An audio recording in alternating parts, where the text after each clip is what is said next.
Capricorn rising. How you doing, Capricorn? This is your reading for the Mars retrograde that started in the sign of Leo and is going to be moving into the sign of Cancer. Ishala diala maduvini ala madufala eni maoto eni madufani ma. Hello and welcome. My name's Chloe. I work with card divination, astrology, and as you just heard, and as you can see, I channel multi-dimensional energies through my body, both in the form of physical and vocal light language. All of this brings in healing, attunement, and activation codes to the messages that are going to come through in this reading. Now, I read for the rising signs. So for those of you who don't have Capricorn in the first house, look to what house it does fall in. Look to the themes of that house, and you want to apply those themes along with all the other meaning you've got going on in the sign of Capricorn. Say your sun or your moon or your Mars is there. For example, I have Capricorn in the 6th house of work and how I work. I've got Neptune there. And so I would apply all of those themes to what's coming through here, because it's as if that Capricorn energy, wherever it falls in your natal chart, has now energetically moved to the 1st house. So the astrology for the rising sign will always still link in. You've just got to add on your own natal chart meaning on top of it. Right, Capricorn. Ooh, right. So before I begin, I just want to say that there's a 2-part series on this retrograde. Mars retrogrades the least out of all the celestial bodies. It was 2 years ago in Gemini was the last retrograde. And it's a personal planet, right? It's your motivation, your drive, your action, your instincts, your passion, the blood pumping through your body. It can also bring about conflict, right? And frustration and competition. Mars traditionally is the god of war, but I certainly see Mars as the master builder. From a very personal point of view. Saturn is more for the social expansion of building. Now, there's a 2-part series where I've broken down Mars and retrograde, Mars in Leo, Mars in Cancer, the combination of all of that. And I really go into the weeds in terms of the astrology. So if you want a deeper dive on all of that, I pulled some oracle cards for it, and they're all here on the deck to bring that energy in, as well as collective tarot for each of the segments of the retrograde. Mars retrograding in Leo, Mars retrograding in Cancer, going direct in Cancer, going direct in Leo, and then the overall energy. And with each of those sections, the moment Mars went retrograde, the moment Mars went into Cancer, I break down the astrology of what's going on in that exact moment, because that forms an energetic blueprint that then influences that part of the retrograde cycle. So as I said, if you want a deeper understanding, pause this video, go watch that 2-part series and come back and see how it then applies with this Capricorn frequency.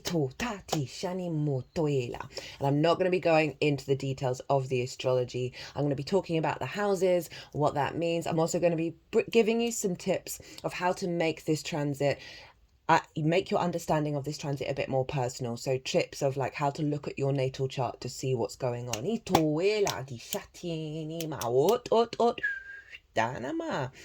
Okay, so Capricorn rising, where did this retrograde start? Where is Leo for you? Well, Leo is in your 8th house. Oh, should pause. But sorry if I get a bit all over the place. There are so many different little bits to this transit. And my brain can often just go steaming ahead and forget something. So in terms of the tarot, what am I doing here with the cards? There's going to be 3 piles on the selenite. The first pile is going to be the overall intention of this retrograde cycle. By the way, all the dates and the degrees are all in the description box. We're not actually leaving the whole cycle until the 2nd of May. This is a huge transit. And the reason why I use that date is because Mars is retrograding right now. it's going to pour, it's going to stop, and then it's going to go direct. And so it's still going to go back over the degrees that it retrograded over. And it's not until it moves beyond that retrograde degree, which was 6 degrees and 10 minutes of Leo, that we enter the new cycle where we incorporate everything that we've been working on with that Mars retrograde. So long transit. Anyway, back to the tarot. Pile 1, the overall intention. There's going to be 3 cards in pile 1. The first card is going to be the full vibe, including the combination of the Leo and Cancer energy. We're then going to get a card for Leo and then a card for Cancer. Pile 2 is going to be the challenges. I know. There's always some knocking around, especially with Mars and especially with a retrograde. So there's going to be 4 cards here, 2 cards for the Leo energy, 1 highlighting what the challenge is and what challenges is going to come up. And just know challenges are there to help you go deeper within yourself, to understand this incarnation a bit more at a more nuanced, deeper level, right? They are a tool. They are not something we should be afraid of. So 2 cards, 1 for the challenge and then 1 how to work with it, and that's going to be for both the Leo and the Cancer energy. Pile 3 is how all of this is going to manifest towards the end of it. What's coming through because of what's coming up in the first 2 piles. We're also going to get the card at the bottom of the deck, and I'm going to be pulling 4 different oracle cards from 4 different decks. I'm going to talk about what each of those represent when I get to them. So let us begin. Leo in the 8th house, the house of the outside world's resources, right? And your interaction with them. On a sort of more material level, this can be mortgages, loans, car insurance, debt that's owed to you, debt that you owe, bonuses and commissions, so it's more one-off chunks of money or chunks of resources, as well as inheritance, both 3D and cosmic inheritance, because this house is one of your strong magical houses. All the houses are magical, but this is one of the real root magic, and your root magic is fire, by the way. Just thought I'd let you know. Your 12th house is Sagittarius, and that's where your magic of your soul is, underneath lots of unconscious responses. So even though you're Earth and there's this big Capricorn energy, it's actually that fire that's propelling you. That's how your magic instigates, and that's instinctive, right? It's transformative, it's passionate, there's a lot of movement to it. So as I said, yeah, cosmic inheritance as well, which leads me to say, it's the outside world's resources and how you interact with them. And that's also about relationship dynamics, right? The give and exchange between you and anything other than yourself. And that includes source, of the exchange with source and the resources of source, which is why cosmic inheritance comes in. And so it's relationship dynamics. So it's the give and take. It's the time, money, energy, intimacy, ideas, right? The lens in which you move through that. We can have a lot of scarcity complexes, a lot of codependency, giving too much, taking too much, hyper independence, right? All of those things can show up in the 8th. And as I said at the beginning, Mars is your motivation, your drive, your action, right? It's that will to get up and go and build and move through the world. And so with Mars moving through there, this is because it's retrograde, and before the Sagittarius new moon energy is imprinted into the Leo transit, right? So I go even deeper into a lot of that frequency in that new moon transit. So you might want to go watch that as well. There's always so many layers. And that transit is live for 6 months anyway. That's taking you up to the Sagittarius full moon next year. And so that's kind of imprinted in what's going on here. And Mars is highlighting to us in this journey 2 different things. Well, I don't know what's going on with my words right now. Mars, through your instincts, you want to observe what you're drawn to take action to, right? And what your response mechanisms are to perhaps things that have taken action against you as well. And it's because it's a retrograde where we're looking to the past, where we're bringing nuance and depth and refinement. We're revisiting things, we're reviewing things, we're revising what's going on. Mars can help highlight, especially with this transit, where there are instincts, where there is drive or motivation or lack thereof that come from old programming, right? So it's really, your main tool here is just to observe your actions and observe how your actions are responding to external factors. Mars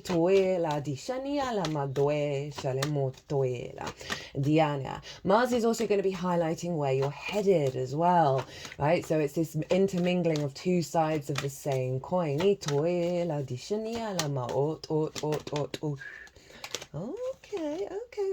Liking this. Right, so Leo rules the sun. No, the sun. What is going on? Let me just check what's going on with the current chart. Oh my goodness, we're actually in the sign of Capricorn. The ascendant is in Capricorn. That's brilliant. So tapping in. That's why Mercury's in the 12th for you at the moment, retrograde. So it's like my voice is hidden and it's going back and forth and struggling to get out. Okay, right. Okay, now I understand what's going on. We can clear that energy.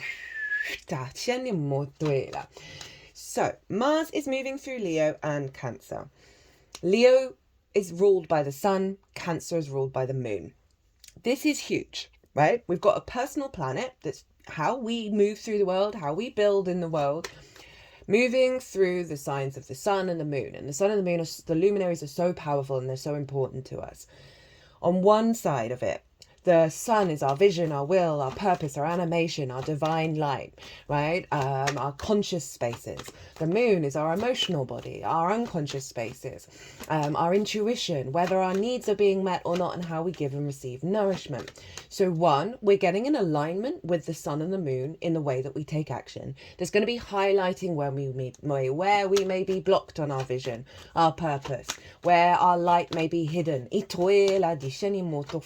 where our light can be revealed. The moon in terms of, getting in alignment with our emotional body, whether following our actions, following where our needs are being met, where we can get nourishment, but also where we're not getting those things. Now, the other key theme with both of these is that the sun traditionally is linked into the monarch, i.e. the head of something, and therefore the more paternal energy, right? And the moon is linked into the people as well as the maternal energy. Now, these things are not sex specific. We have feminine and masculine energy within all of us as well as spirit. And so with Mars moving through there, again, our motivation, our drive, our action. Any blockages from the parental figures or from figures in your life that feel paternal and maternal, that have stopped all of those things. Mars is incredibly independent. Mars and Uranus are the two most independent planets. And so anything that's in the internal spaces that have formed blueprints. Okay, they're wanting to give you a bonus card for pile 1.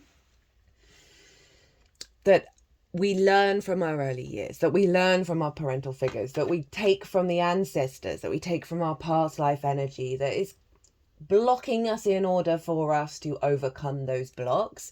But there's often so much we have overcome them, but they're still lingering. There's some clearing work. Mars is doing us a complete solid to work through that energy and really get back to your frequency in the way that you want to take action, the way you want to move through the world, and where your motivation comes from. And it's so tied into that Sagittarius new moon, which is all about giving us the confidence to roam in our own way, right? Not based on the collective, social, and individual expectations that surround us. So you may notice while Mars is moving through the sign of Leo, working through more of those paternal energies. I've certainly been feeling it very strongly. I happen to be in a Mars year. And Mars is in my first house. Ituela disheni moto e chanima. Itini ala moyela dishenia. And so the more that you're sort of aware of that and know, okay, these are coming up, these sort of archetypal wounds are coming up in order to be worked through. So that's going to be tying into sort of resources, and whether you've had the resources from your paternal figures, whether you've had the resources from the outside world, and how the paternal energy may have influenced your love languages when it comes to relationship dynamics. And when I say love languages, that's not just about a romantic relationship. Our love languages form how we interact with ourselves and the outside universe. You know, where we can give too much or take too much, be hyper independent or hyper codependent. Abandonment issues could really come up with this 8th house. That stopped you from being able to move through the world and see the abundance, right? And see the resources that are everywhere around you. So often we can have that energy field blocked from us, and Mars moving through here is definitely going to bring that into alignment. That's too many.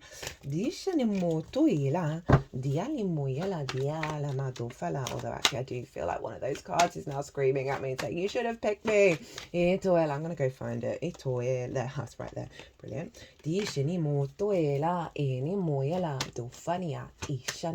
So yeah, Mars moving through Leo is really going to just observe your actions of how you interact with others, how others interact with you.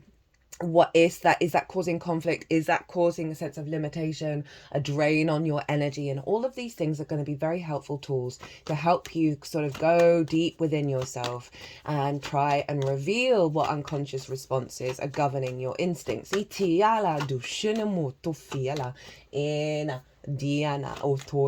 flip side to this is if you've got a project, or whether that be with work or the desire, or you've got someone in your life that's important to you, that you're then like working together, you're building together, you're building and elevating how you interact and take actions. Right,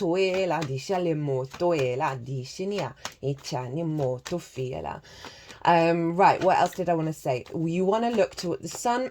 Okay. Where the sun is transiting during this particular part of the cycle is going to be influencing what's going on with Mars. And the sun is currently in Sagittarius. So that 12th house energy that I was picking up on is very relevant right now. So the 12th house is your hidden house, your house of mysteries. The unconscious spaces lie in this space, as well as like the more magical realms that are linked into your personal understanding. In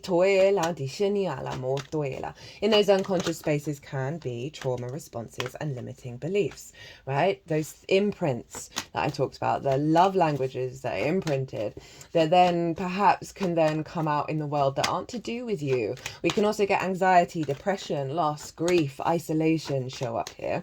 And so that's in, you may have just felt a little more withdrawn with that sun being in Sagittarius at the moment, where you've got the light shining there in those unconscious realms, revealing some difficult energy in order for you to get to the magic of your soul, because that is underneath all of that, right? It's one of the cosmic jokes of the universe, is to place that magic, place that power, that root power that you have, underneath all those layers. And so this is a great transit to really work through all of that. So while the sun is still in your 12th house, it's going to be revealing those unconscious responses, revealing perhaps some worries and some fears around resources, around healthy relationship dynamics.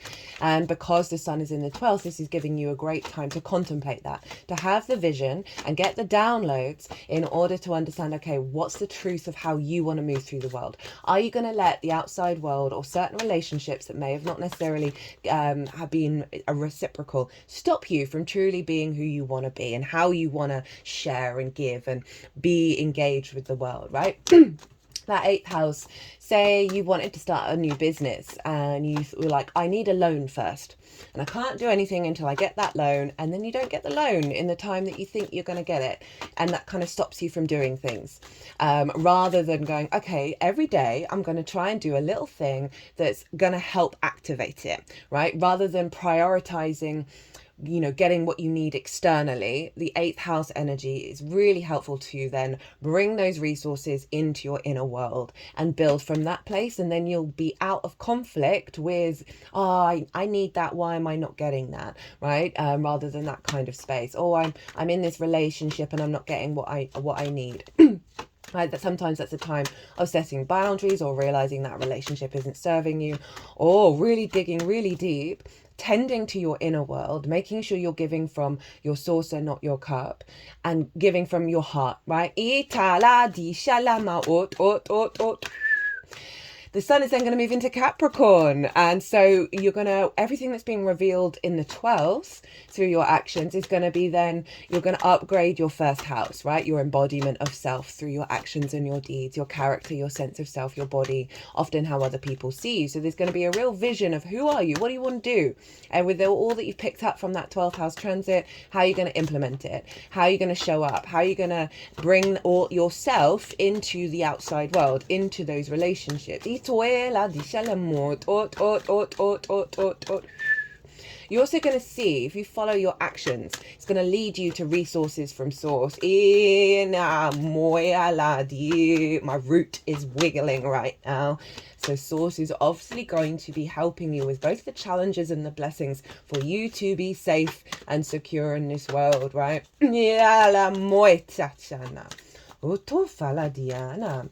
So that Capricorn sun is going to be facilitating Mars, of like making sure that you're showing up from your inherent frequency. But remember that all of this is still retrograde. So we're still kind of in the inner world. Retrogrades for me are very yin in nature. There's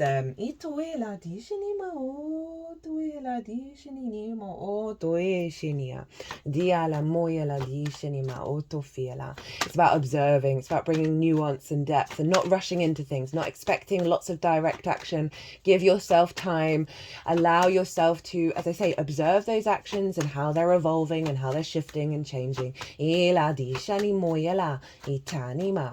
Now, another thing, like another tip that's more personal to your natal chart, is look to where your sun is in your natal chart. Look to the house that it's in and the themes of that house. You want to apply those themes and all the meaning that's going on in there to what's going on with Mars, because that sun is going to be influencing Mars. So all of those themes are going to be applied with everything that I'm saying in terms of the general Capricorn energy, right? So that's going to really help it be more personal. You also want to look to where your Mars is, and this applies with the Cancer area as well. Wherever your Mars is tied energetically to the transiting Mars. So the themes of where Mars is going to be also elevated and worked with, and those themes are going to be playing a role in this transit as well. Mars also rules Scorpio and Aries traditionally. And so, again, this also applies to the Cancer area. That what Mars is doing is upgrading your Scorpio and Aries energy. So you've got Aries in the 4th, your roots and your foundations, your ancestors, both blood and soul lineage, your parental figures, the roof over your head, the things that you do in private. And so again, this is really highlighting that sort of ancestral energy, the parental energy of certain energies that may have blocked your motivation, your drive, and your action, brought conflict into your life, right? Because we take on a lot in order to transmute in this lifetime. And so there's some deep healing going on here and a bit deeper awareness. And all of this is strengthening your foundations, strengthening the root system that you have within you. How many cards we got there?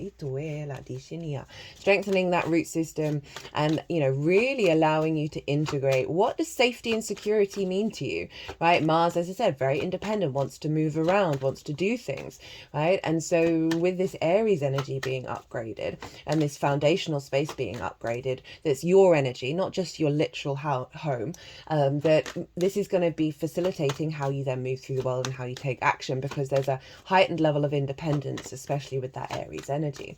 Now, Scorpio for you is over in the 11th house of hopes and dreams, friends, groups and alliances, and reaping the benefits from your 10th house.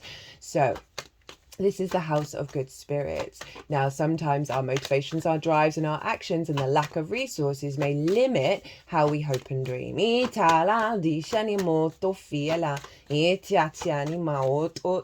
Certain relationship dynamics may see you sort of diminished in groups and not being able to be fully yourself. Reaping the benefits from the 10th house. That is your life purpose, career, visibility, reputation.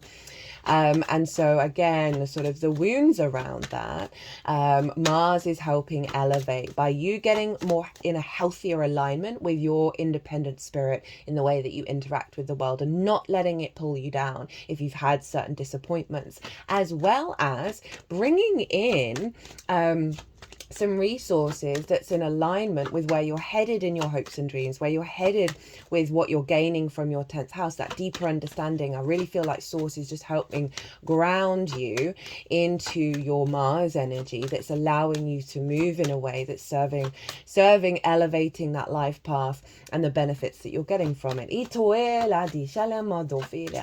know, there may be a lack of confidence, there may be some struggles of really showing your vulnerability, your love, your courage, all of that Leo energy. And as I said, Mars is helping recalibrate that. And then it moves back into the sign of Cancer, which is opposite your sign, Capricorn, in the house of the other.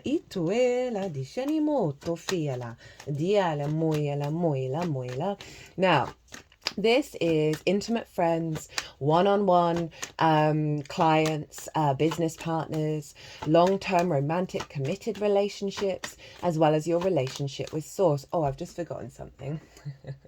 Pluto is playing a very prominent role in this Mars transit, because Mars is opposite Pluto for the whole of the Leo transit, both the retrograde and the direct motion, and then the end degrees of Cancer as well.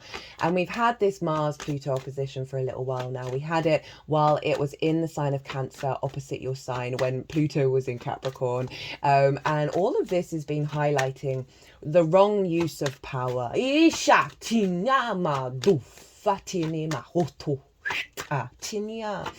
You know, Pluto brings up distorted power dynamics because it wants us to be neutral, right? The cycles of life, death, and rebirth. And we're not. We struggle with change. We struggle with endings. We struggle with shifts and changes. And this is where the obsession, the possession, the desire to control and dominate come in with Pluto, because it's just kind of highlighting, hey, this is not the way. It's also your magnetism and your power, right? Your rooted power. And it's opposite Mars, which is your motivation, your drive and action. And there can be conflict come up. There can be all of those difficult energies come up between your sense of value. This is the second house where Pluto is. Your skills and your tools of how you manifest and create and build in the world and bring in regular income. It's the things that you value as well. So if you don't value yourself truly, madly, deeply, and trust me, Pluto is getting you in alignment with truly knowing your own power and your own magnetism. But if you don't love yourself truly, madly, deeply, you then prioritize things. You value things that then just recreate that. And obviously a lot of that can come from the ancestors. Because Pluto rules the dead.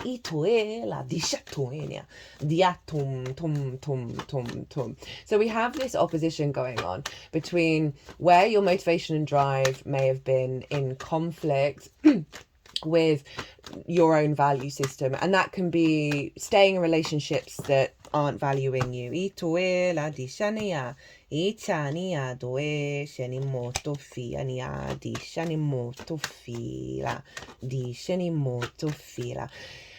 Two cards fell out and I felt called to put them back, but it's making me think about what I just talked about. It was the 8 of Cups in the upright and the 8 of Swords in reverse.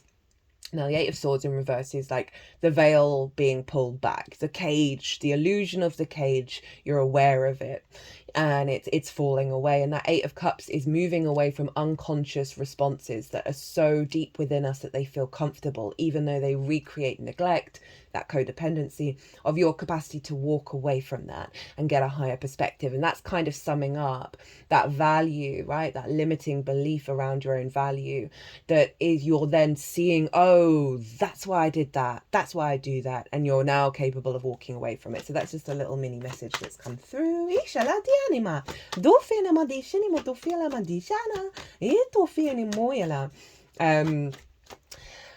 Where was I? Oh, lost it a little bit. Yeah, so Pluto's going to highlight that, and Mars is going to help you see where the Discordian energy is. The flip side to this is such powerful right use of power, right? A real strength and confidence and magnetism to do the damn thing that comes from the heart and is egalitarian in nature, that Aquarius energy. Over the weekend, when Mars went retrograde, we got that in Syria. Arguably, we don't know how the rebels are going to be.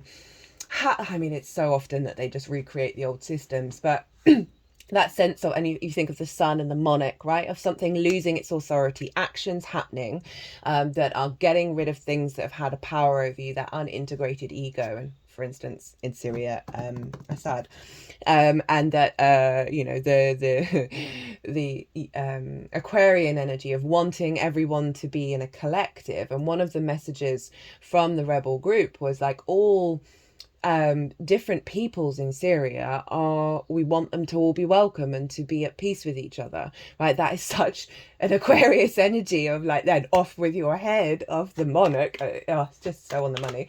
I'm kind of annoyed that I did my 2-part series before that happened because it's so on point. Anyway, so let's move on to Cancer, and now we're being governed by the moon. Mars is being governed by the moon, and what I love about this is obviously the moon moves really fast every lunar calendar month, all through all of the signs, all of the houses. So your whole chart is getting a revamp. Your whole chart in regards to your motivation, your drive and action is getting an upgrade. So the moon is going to highlight where your needs aren't being met, where to go and receive nourishment, where to not go to get received nourishment, where your intuition's out of whack, where your emotional body is going to tell you so many important things around your motivation, your drive and your action in regards to the other. Now, I think I mentioned that the 7th house is also your relationship with source, and I often find when there are transits in the 7th, you are in right alignment with source. You're co-creating with source, right? It's not necessarily the resources of source, it like things coming towards you or downloads or activations. You're just in alignment with what source is up to. It's very sort of unconscious because it's opposite the self. So it's the way that you're moving through the world can often be in alignment with source, with transits there. So Mars is going to move back in there. Still going to be opposite Pluto. So we've got those relationship dynamics that's being worked through and activated in the 8th, and then they're coming back into the 7th of like, okay, how do we apply this to the really important people in your life or the important energies? Where is this not working? Where is it? Where is it working? Where is their energy? Where is there not? And as I said, the moon is going to be activating every little part of your chart and feeding that into the 7th house, right? Of how do we get in right relationship with the other? You know, the 7th house is also how we understand ourselves. It's like a mirror. Also, when planets are in the 7th, it can be about what the other is doing in order for you to understand yourself, in order for you to then step up to the plate a bit more, see what your needs are in order to then communicate them.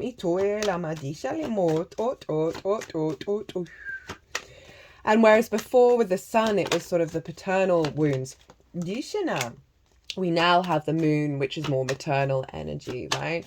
So where is the mother wound? Where is that pain that we may then bring to the table with the other, right? And it may be linked into your actual parent figures, you know, in the 3D, and working, you know, one-on-one with those two.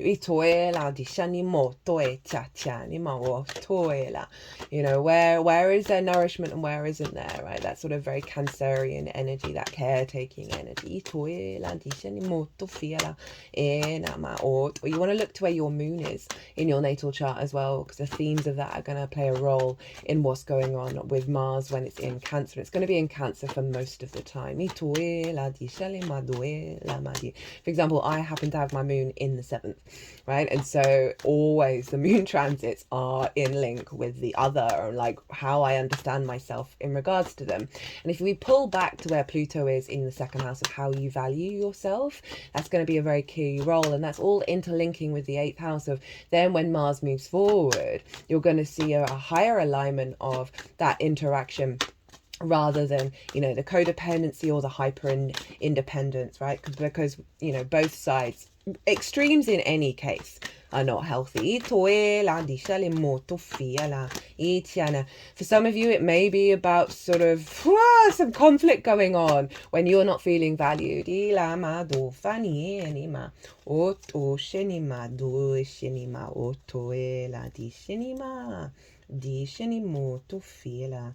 Okay, there were a couple of cards before they wanted this card at the bottom. I'm gonna see if I can remember them. Can I remember them now? Yep. Right. So let's pull some oracle cards. So is that everything that I wanted to say? Again, back to the project, get the resources, have a healthier relationship dynamic, really step up with the other stepping up with you, feeling really right aligned. This could be about a business partner. This could be more clients. If you're sort of sorting out your understanding of reciprocity in the 8th, and then more clients come in. I can see that definitely be a theme with the overall transit.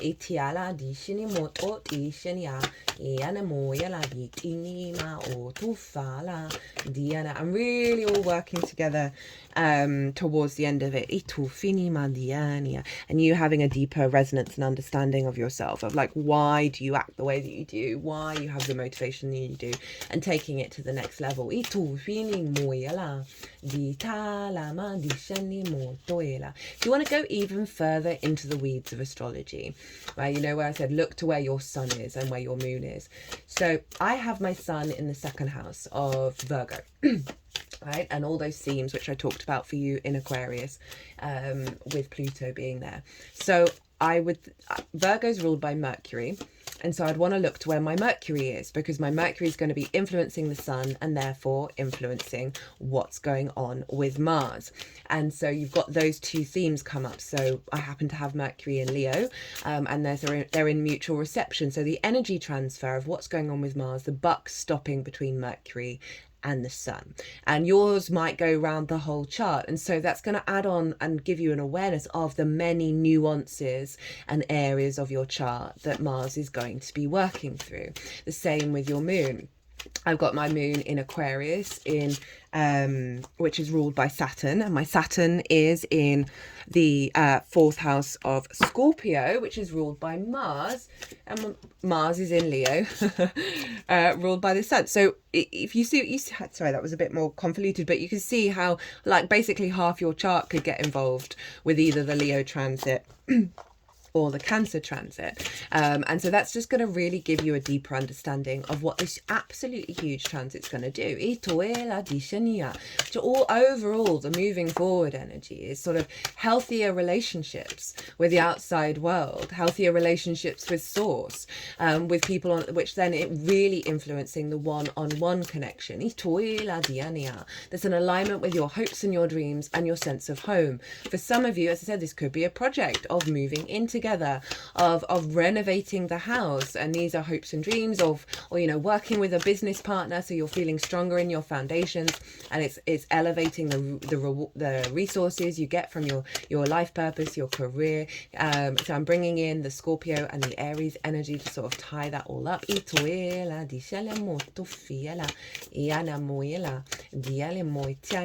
Feeling strong in your foundation, being able to bring that level of intimacy which we get with the 7th house, that one-on-one and sort of commitment energy, into bigger groups, bringing your actions, having more resonance, having more intimate, meaningful movements, and being seen in that way.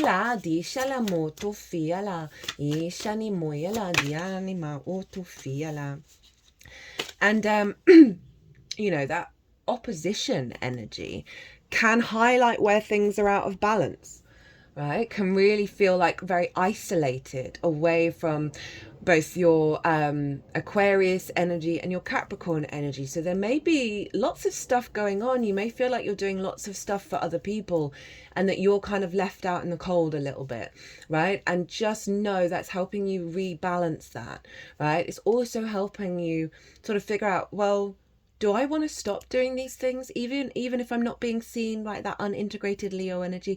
Do I want to stop being who I truly am, even if I don't feel like I'm getting my needs met? Can I meet my own needs? Or are these certain environments that I need to walk away from, right? That I need to shift energy and let go of certain things. When the two signs opposite each other work in union, it's a real bringing together of both of those energies. So it's a real sense of your sense of value and how you interact with other people, using your skills and tools with the outside world's resources, with source, right? Say on a project, whatever it is, the other and the self, how do you understand yourself, how you're showing up, how the other is showing up, right? Very powerful core energy here.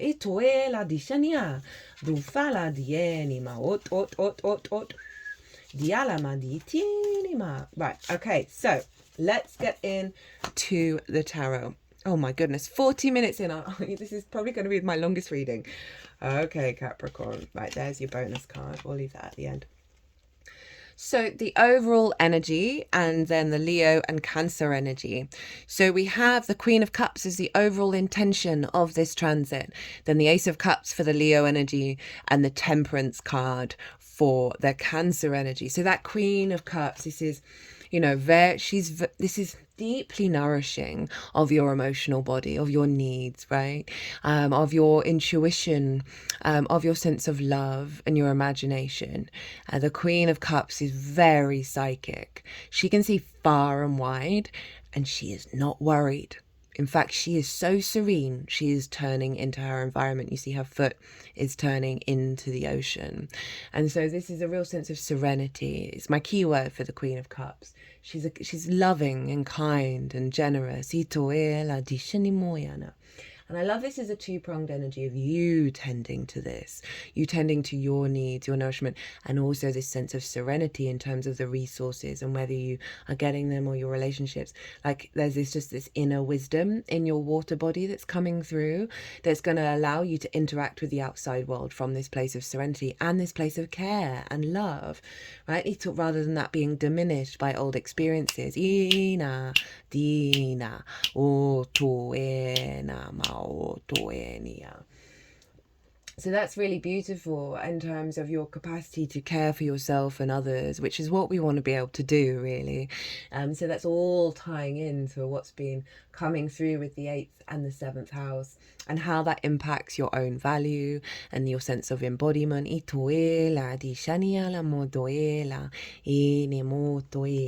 That's just so lovely. I'm just getting such a serene energy after, this Mars can probably bring up some frenetic stuff, right? This worry of like how things are going to unfold. Are you going to have the energy to do the things that you need to do in this lifetime? That Queen of Cups is going, don't worry about it.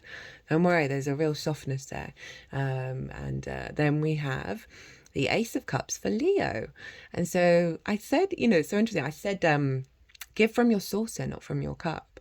And the energy coming through is if you practice that, because then you're giving from abundance rather than lack, right? It's actually helping you and everybody around you when you do that. And here we have that Ace of Cups with the overflow, right? Feel like a continual overflow of like you really being in a state of emotional resonance, a state of love, a state of openness, and a state of peace, right? And a state of abundance. Because we've got the dove of peace there. So this Leo energy is really pulling you back into your heart space and pulling you back into love, right? And this sense of your capacity to receive and to give. So a whole fresh new energy is coming in there. And if I think about, the sort of the paternal and the maternal wounds, right, that does affect our emotional body, which then has an impact on our instincts. And there's a renewal coming in with that. And that's just really, really beautiful of like, you're in more of a flow state when you're moving in the world. And there's peace there. There's not conflict, right? And Mars can often bring in conflict that's allowing you to build from this very powerful water space, right? Water is one of the most magical elements in the universe. And then with the Cancer energy, we have Sagittarius, we have Temperance. And this is the alchemical process, right? The intention of this transit is to, and this is the energy that it's bringing in, is your capacity to bring your angelic frequency into the 3D realm, right? Of refining every part of yourself so you can show up in both in the multi-dimensional sphere, in the way that you interact with the other. And you see there are two cups here, and their water is flowing between the two. So it is about this connection of your fire energy, your the magic of your soul, your independence, of bringing in a state of union, and being able to work together with the two hands, right, of taking action in the 3D, of being in a flow state and creating and co-creating. Now your bonus card, 6 of Wands, right? This is all about going out instinctively and doing a thing that had challenges, because you knew you needed to do it. There was just that instinct there. And you're now feeling really good about the journey that you've been on. You're able to recognize your own achievements. You're able to feel victorious. But there's also another side of this card, because this figure is being celebrated by the external world. They're being recognized for their achievements, for who they are, for what their instincts, their drive, their motivation has done, right? It's not just serving them, it's serving the collective. And this figure is about to go and have a massive banquet. So again, it's tying in, one, your individual journey with all of this, as well as this sense of reciprocity.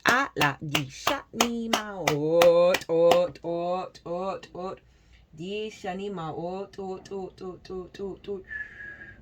di shanima doela di shanimo tofitanima otuena.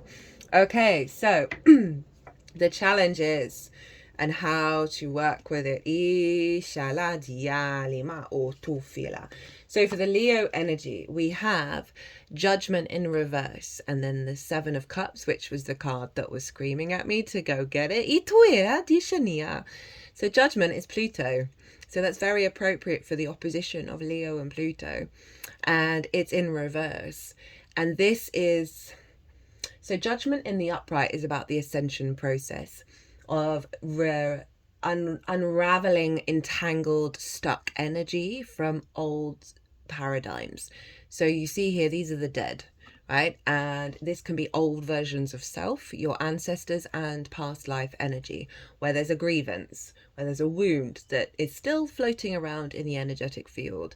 And the Judgment card in the upright is about this angelic frequency, raising that frequency up, letting it go, right? And being able to move on with things. And so this is in reverse. And this is saying there are some certain behavior mechanisms, motivations, and drives that are stuck, that are just, you're not able to let go of certain issues. It's like, it's always going to be that way, and it's never going to change, and feeling like you're kind of trapped in a closed loop circuit that's impacting the way that you value yourself through your interaction with the outside world. Again, that can be your ancestors not getting the resources they need, not having the healthy co-creating relationship dynamics, feeling blocked from source, all of those kind of things. And so this is going to be the challenge that comes up, because it's highlighting what you need to then look at and work with. To work with it, we've got the 7 of Cups. This is about getting a bit delusional, getting a bit fantastical, right? Dreaming and hoping in ways that you could never imagine, and practicing that every day, and then seeing what your instincts guide you towards when you're fully emotionally embodying that sensation, that feeling of, I'm capable of anything, I'm capable of doing anything, of dreaming anything, of anything being achieved, right? And that's what I mean, a bit delusional in the best possible way. This is also my channeling card, so it can suggest calling on source for help during this process. Calling on the resources of source to help you open up new pathways of channeling in order to then work through the blockages. Okay, just heard in terms of the ancestors or old versions of you, do a little sort of, I want to say, game of pretending you know what their dreams were. I mean, you do. We know it's just all in the unconscious realm. And sort of play acting or painting them or drawing them or doing whatever sort of creative emotional flow state play energy is of imagining and dreaming that whatever that dream was, or the blockage here is, activating the solution in your emotional body, right? So this could be about making yourself your favorite meal and then activating that energy of having that favorite meal pour down your past lives. I mean, that was pretty random, but I'm here for it.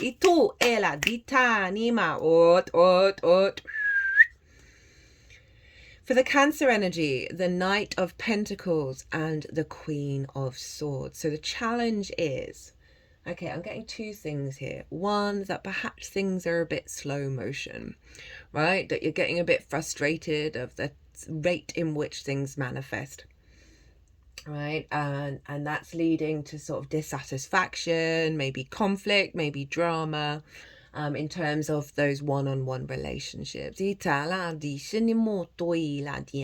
with that Queen of Swords, it's saying you kind of need to get out of the clouds, because her head is above the clouds, of like the frustration, the sort of annoyance, or the grief, or the pain over the slowness of things, and tap into your crown chakra, because she's got one bird above the crown chakra, and get some divine wisdom come through, and know that you're here to now cultivate a perspective of, oh, no, you are in an abundant reality. Even if it doesn't look like it, even if it doesn't feel like it, you are there. And the Queen of Swords is asking you to sort of be open to receive that.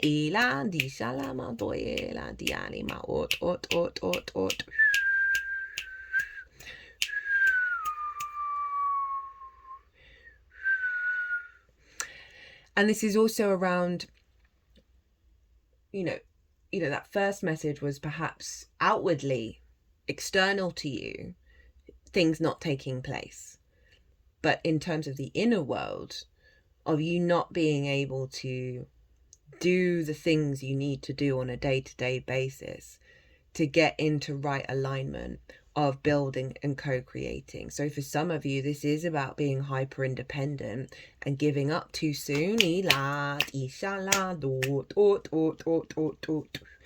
the challenge is not being able to access that Knight of Pentacles, which is the biggest and the slowest horse, but it's going to get you where you need to get to.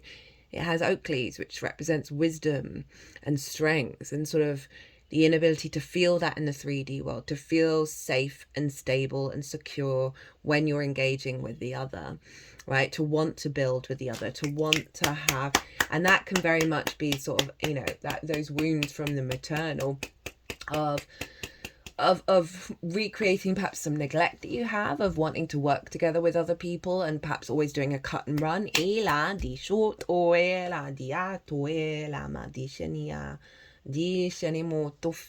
again, that Queen of Swords is like, well, maybe you want to think outside of the cloud system. Maybe you want to start engaging with healthier conversations, with letting people know what you need and what you want, a recalibration of an understanding of what you need and what you want. That's more about, her hand is open to receive. She wants to work and co-create, right? It's not about simply all by myself. I want to be all by myself, right? It's often something that I sing to myself. I'm a hermit. I've got a Virgo sun. The other takes hard work and dedication, right? And so sometimes we can have that wound that blocks us from being able to do that. And particularly also if we've not had it and then we sort of give up on it. But that Queen of Swords is really just saying, hey, there's another way of looking at things, right? We're not in the old paradigm anymore. And it is now the job to sort of do the inner work and navigate. Well, what would you like from the other? What would be the ideal?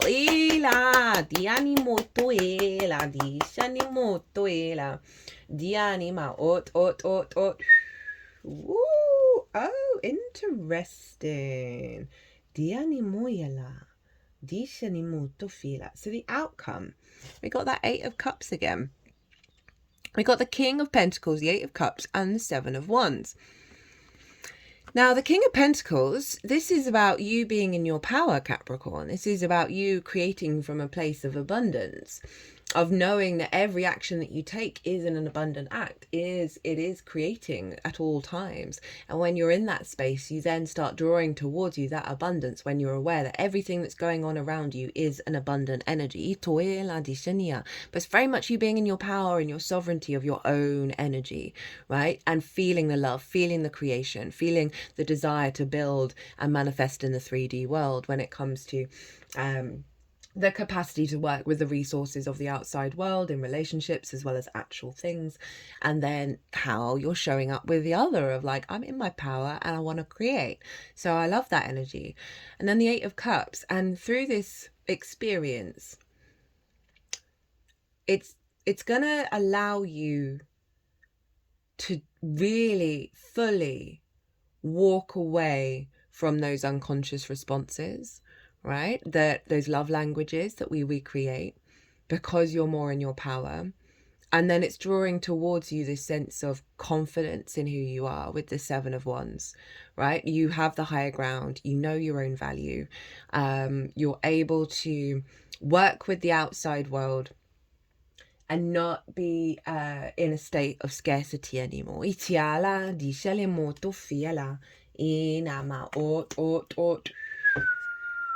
Diana. Okay, so bottom of the deck is the 9 of Pentacles, but it took a couple of cards to get there because they wanted more cards to come through. And first up, I got Death, and then I got the Devil in reverse, and then the 5 of Cups in reverse, leading to the 9 of Pentacles. So a letting go of things that have had an authority over you. And then that Capricorn energy, blockages to your Capricorn energy for you to truly manifest, a release of addictions, fears, things that have bound you in the wrong way in the material plane. And that's then leading to moving past grief over old situations that may not have worked. That sense of loss of resources, of relationship dynamics, of your connection to source. It's in reverse, leading to the 9 of Pentacles, right? 9 of Pentacles is you being able to make the right decisions that bring about a holistic life that serve that, right? Very independent energy. So happy home, happy work, happy relationships, right? And so I really love that that's at the bottom of it, having worked through some difficult energies that are showing up. I mean, it's been the case for absolutely everybody. With this Mars retrograde around your motivation and your drive, and that 9 of Pentacles is very independent and very able to operate from that space and create the dream life. Now, the oracle cards. First one up is from an oracle called What We've Forgotten by Amy Miranda. And this card is what we're going to remember about our reality, about ourselves, about who we are and how we move through the world during this retrograde. And you have divine law, the systems. Source has systems, it has laws, but behind the veil there is also magic. It's not a simulation, it's a living, organic system that responds and reacts. It is alive. An ocean of intelligence surrounds us. This whole life is a control room. We're going to have to look at the dials of our system. We can imagine that it's like a stereo that has 9 dials. You're going to see yours. Are your dials at the top? Are you in flow? Or are you trying to grab a wheel from the universe? Are you ignoring any aspects of your life?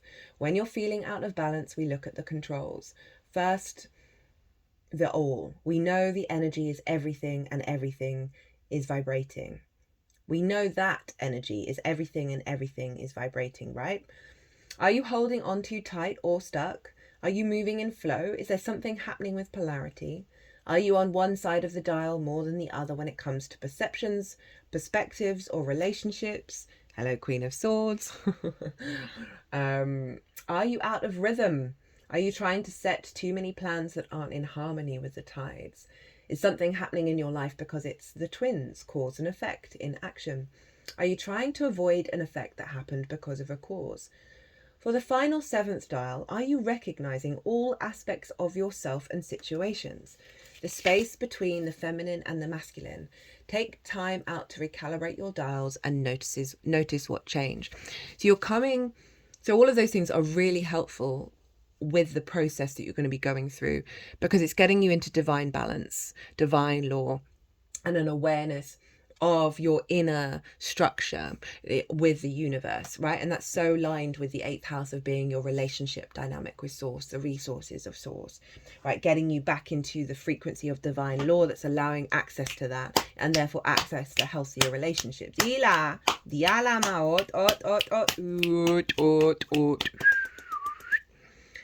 Next up is from the Wild Unknown Animal Spirit Oracle by Krans. And this is an animal energy to channel, right? This can be difficult energy that we're here to look at, as well as how to amplify what's coming up with this transit.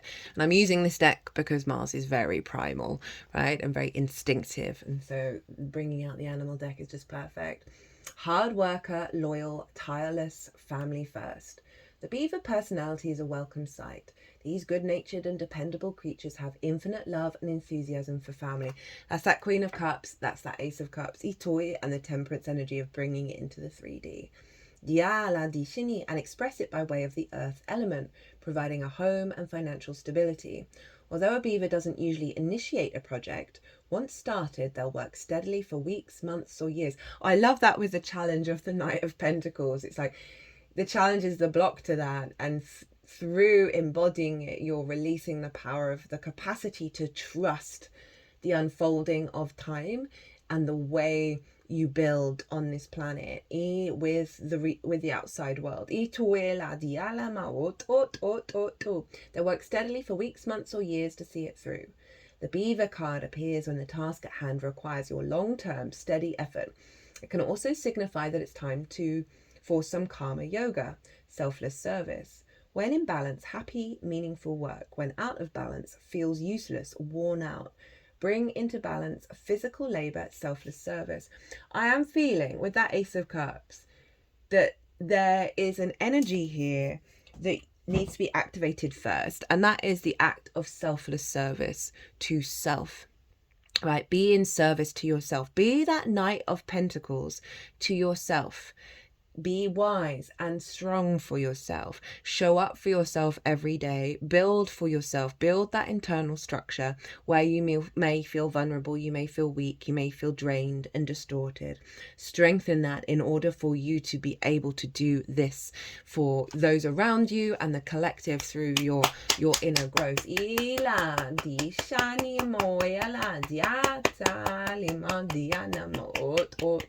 Or if you're getting a bit lost in the fray of all the drama on a personal level with the outside world, right? Or relationships in your life, go do something that's got nothing to do with any of it. That's going to just clear the decks and clear the energy, right? Rather than falling back into fights or power control or rejection or isolation or grief. Yeah, go get your hands dirty in the garden or whatever it is, and plant something that isn't for you but is for nature, or go do something that is, as I said, just separate from the drama that may be coming up, to ground yourself.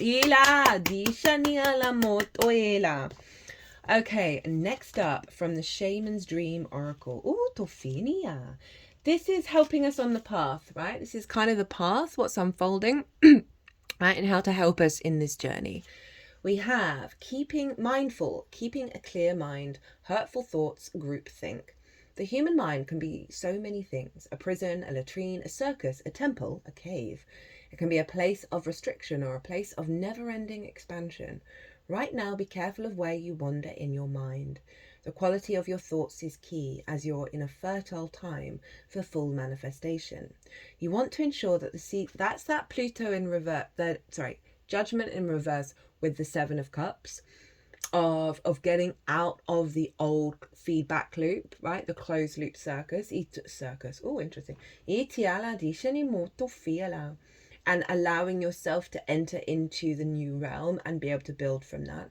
That may seem bizarre, that may seem not what the collective or your social environment is expecting from you, right?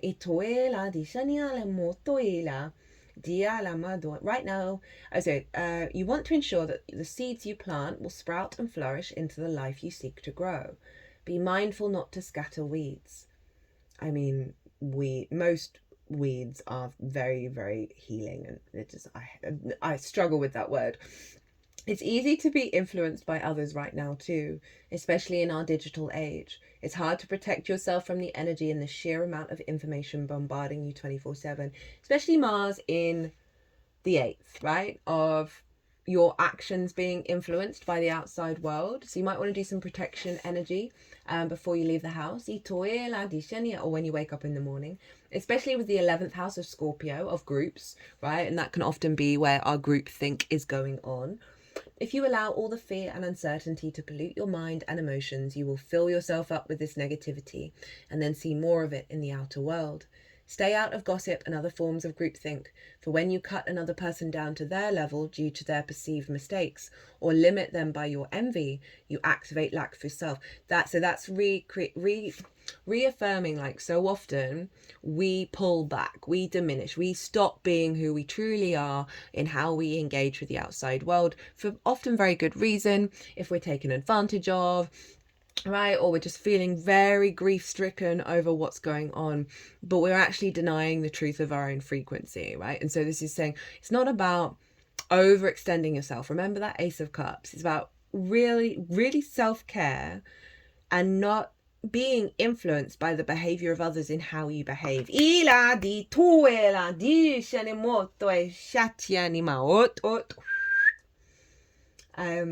So fill yourself with thoughts of plenty. Imagine your universe unfettered by scarcity and alive with abundant hope and goodness. Be mindful of what your mind is full of and keep the faith. Jupiter and Mercury are influencing the Mars retrograde in Leo, and then the Mars direct action in Cancer, I believe. It's one for both of them. And so that's all about our perceptions and our wisdom. Mercury's going direct at the weekend after the Gemini full moon, but Jupiter's still going to be retrograde. So there is a recalibration around our inner wisdom and how we work with it. So this is a great time, and it's influencing Mars, right? How do we think impacts how we move. Be mindful of what your mind is full of and keep the faith. Good brings more good, love more love, gratitude more things to be grateful. And so often when we do that, and it doesn't in the timing that we'd expect it to, right? We then pull back. We then withdraw.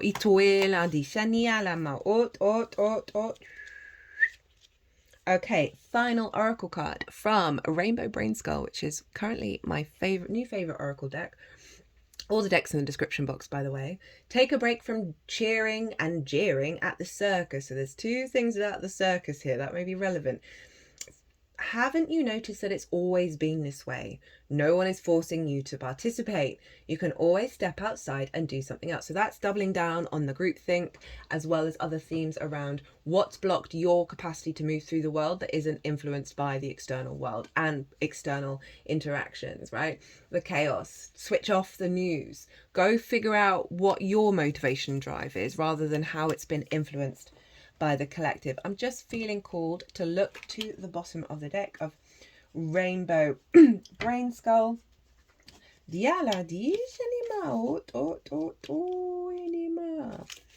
have, you're not supposed to always be happy. Let happy sleep. The battery will always recharge if you leave it plugged in long enough. You know how to replenish your phone's battery. Treat your emotions the same way. Give it time. So that's going back to that Ace of Cups, back to giving to your source, from your saucer, not your cup.